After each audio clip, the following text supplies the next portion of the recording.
Você tem um site WordPress e de repente, do nada, o tráfego começou a cair. Sua audiência, né, bruscamente começou a desaparecer e você não sabe por quê. Isso é um problema comum. Nesse vídeo, particularmente, eu vou focar em WordPress. Algumas dessas dicas são globais, né? Pode ser aplicado em qualquer tipo de site, CMS ou qualquer plataforma. A inspiração desse conteúdo especificamente foi uma pergunta que eu tive nos comentários. Essa questão de audiência, né, perder a audiência, de tráfego orgânico, é uma questão bem ampla, pode estar relacionada a várias coisas. Mas nesse vídeo, particularmente, eu vou listar 7 itens que são bastante comuns aí entre sites WordPress. Então agora a gente vai ver essa lista, vai passar por esses itens, mas outros itens aí a gente precisa entrar mais a fundo, então precisa mais tempo, ou também solucionar, por exemplo, um site infectado, né? A gente não vai resolver isso em 5 minutos, também é outra questão que demanda tempo. Mas a gente vai entrar em dicas aí como é que você pode resolver esses problemas. Então agora já soltei o spoiler de um que seria site infectado, esse vai ser o primeiro item da nossa lista. Mas, antes de tudo, né, antes da gente começar a nossa lista, a gente precisa monitorar o nosso site. A gente precisa saber o que está acontecendo no nosso site. E como é que o nosso site performa na busca. Então, para isso, tem um serviço do Google, que é o Google Search Console.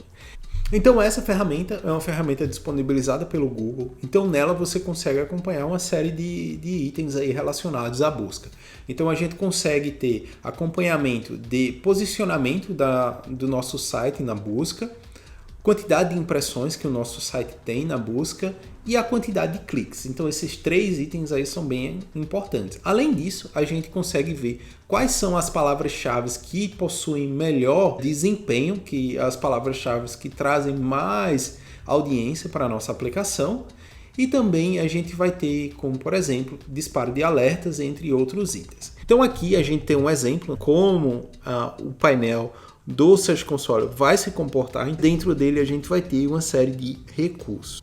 Se você trabalha com WordPress, tem um plugin Sitekit by Google. Esse plugin particularmente você consegue conectar facilmente o seu site WordPress com o Google Analytics e Search Console.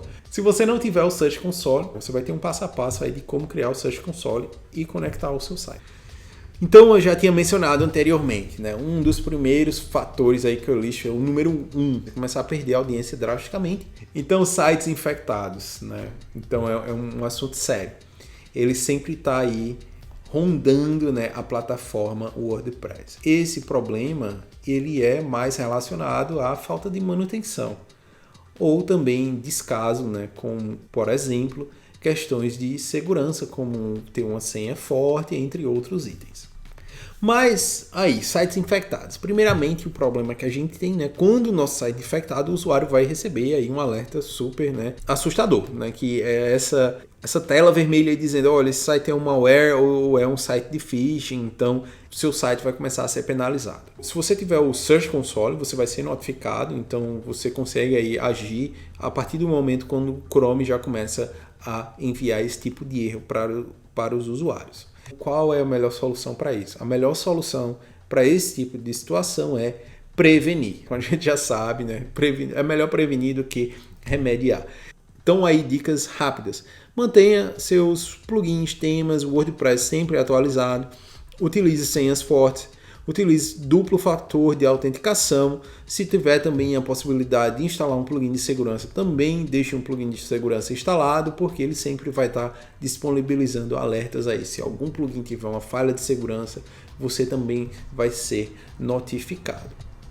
Outra questão também que você pode fazer é, se você está na dúvida, Felipe, eu não sei se meu site está infectado, ele está meio estranho. Você pode fazer, tem várias ferramentas de check. Uma dessas ferramentas que eu listo é o Sucuri Site Check. Então, no endereço https sitecheck.sucuri.net, você consegue aí fazer uma varredura no seu site e verificar se o seu site está infectado. Se o seu site estiver infectado, você pode contatar o seu hosting, você pode fazer, né, um rollback aí para uma versão não infectada, né, se você quiser limpar todas as alterações que o hacker fez no seu site, você também consegue fazer isso. Mas se você tiver algum conteúdo essencial que aconteceu durante essa infecção, aí você vai precisar de um desenvolvedor que vai, né, varrer o seu site, fazer a limpeza. Então você tem que aí ter cuidado com vários itens, banco de dados, aplicação e o WordPress em si. Então vai ser um trabalho aí bem árduo para você fazer a remoção. Então por isso que eu recomendo que a prevenção é a melhor solução. Outro item parece inofensivo, né? O número 2 aí nessa lista. Eu criei uma prioridade aí, mas não é muito relevante. Esses itens aí eles são sempre importantes, né? Mas erros 404, porque eu listo o erros 404 como algo bem nocivo. Se você não tiver cuidado, você vai ter aí um impacto muito grande na sua audiência. E é algo bem comum. Por quê? Quando, por exemplo, você implementa um site novo, então ele está lá no ar e você começa a notar que a audiência está caindo.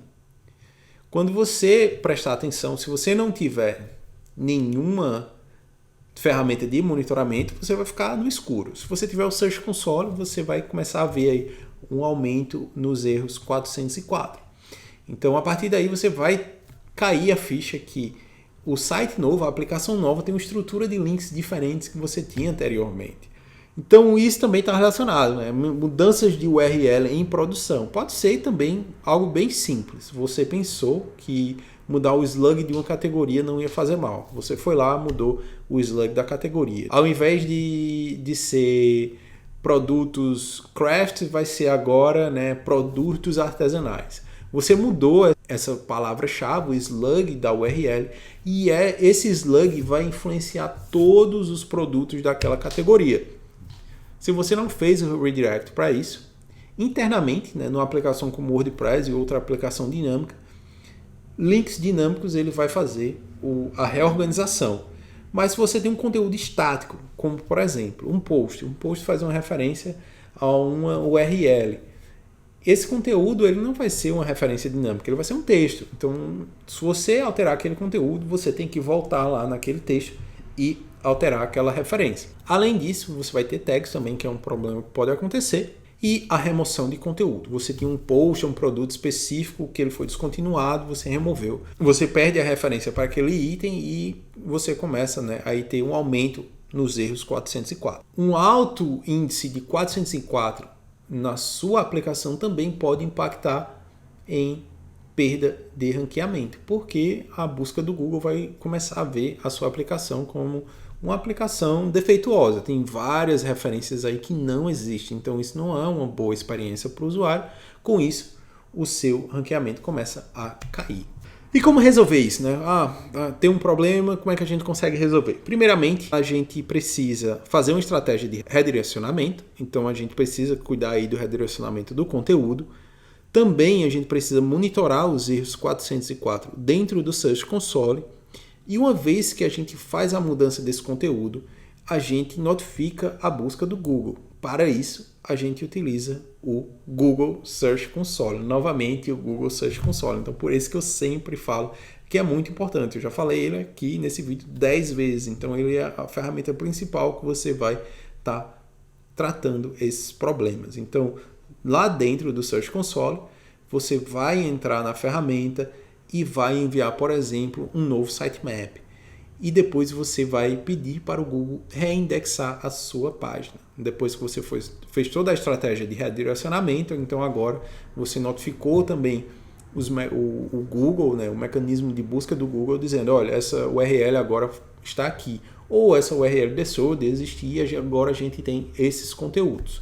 Então, com isso, você vai aí ter um impacto, reduzir o impacto, né, se você tiver uma mudança muito brusca na estrutura do seu conteúdo. Número 3, a questão de certificados HTTPS. Nesse caso, o certificado expirado, a gente vai ter o alertazinho, né, dizendo, olha, essa conexão, esse site não é seguro. Então, esse é um problema. Outro problema também é referente ao ranqueamento. Sites seguros, eles têm uma pontuação melhor na busca, então quando o seu site passa a ser reconhecido como um site que não é seguro, que não é HTTPS, ele vai perder alguns pontos aí e ele também vai começar a perder posições. E eu sempre falo, né, perder posições, o que é que está relacionado à audiência? Então, sites que estão no resultado da busca, que têm uma melhor posição, eles têm um índice de clique maior. Além disso, a gente tem o Mobile First.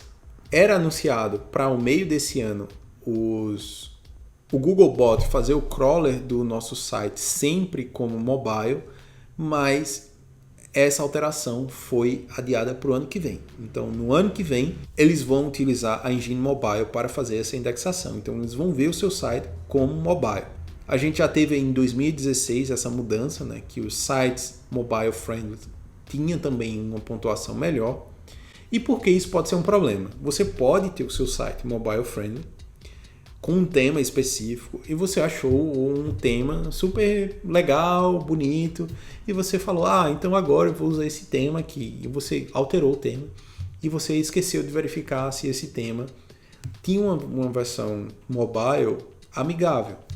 Então o que vai acontecer, aquele site que antes era mobile friendly, com esse novo tema que não é mobile friendly, então você vai começar a perder ranqueamento, porque agora você não vai ter um site mobile first com essa mudança.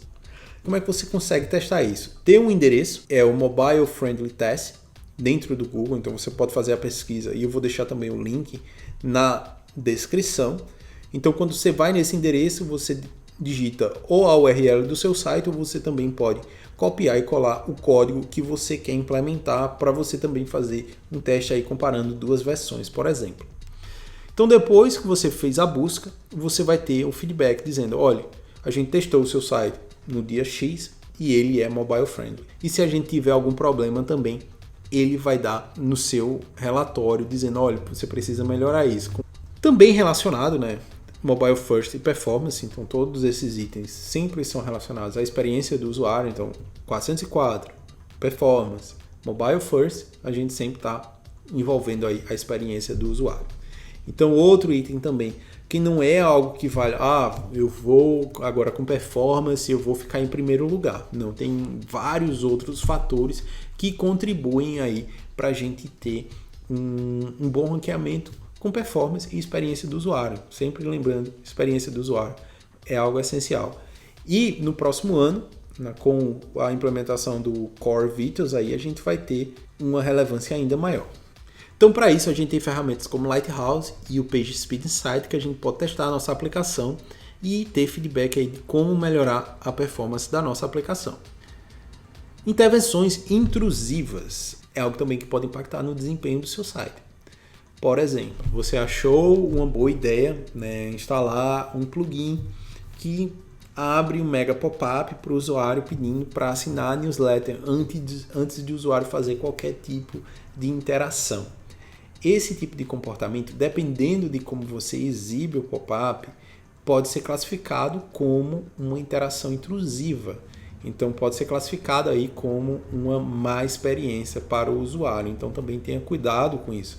Se você quiser exibir um pop-up, dê um tempo do usuário scrollar, passar pelo conteúdo. Depois que o usuário viu o conteúdo, por exemplo, até quando o usuário leu toda a página, ok, ele leu todo o conteúdo, então agora a gente vai exibir um pop-up para ele. É um bom exemplo aí de não ser tão intrusivo assim. Esperar o usuário interagir e depois dar uma opção, né? Dizer, você gostou desse conteúdo, então assine a newsletter. Saiba o momento certo aí de exibir pop-up e não bloquear a experiência do usuário. Eu tenho um link aí de 2016, tem bastante referência sobre isso do Google, que ele mostra aí má e boas aplicações de ações intrusivas ou não intrusivas. Aí uma série de guidelines para você seguir. E o número 7 é bagunçar o idioma do site. Infelizmente eu fiz isso há um tempo atrás, quando eu mudei para a Irlanda, eu falei, eu resolvi, agora eu vou escrever em inglês, né? Eu vou começar a escrever em inglês, eu mudei o idioma do site. Quando eu mudo o idioma do site, ele vai também falar externamente que aquele site é naquele idioma X.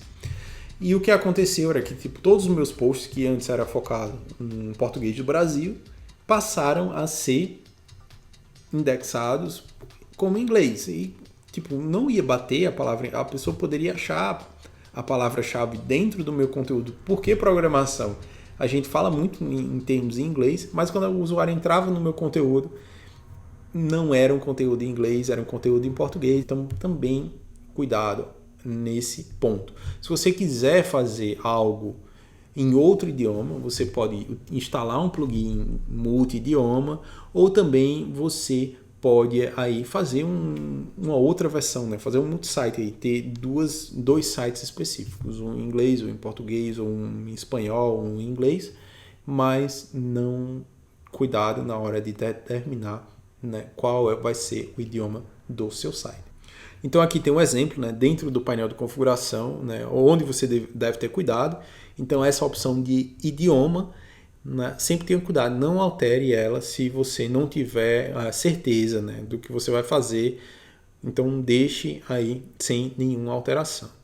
E isso é bem perigoso, né, porque às vezes você quer mudar o idioma do administrador e você acaba mudando o idioma de todo o site. Essa foi minha lista. Você, eu acho que é o Luiz aí que fez esse comentário. Espero que tenha ajudado, tenha clareado um pouco mais. Você também que está chegando aqui nesse vídeo porque também está sem entender o que está acontecendo.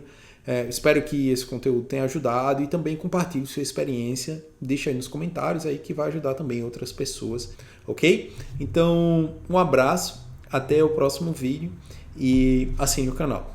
E é isso, falou!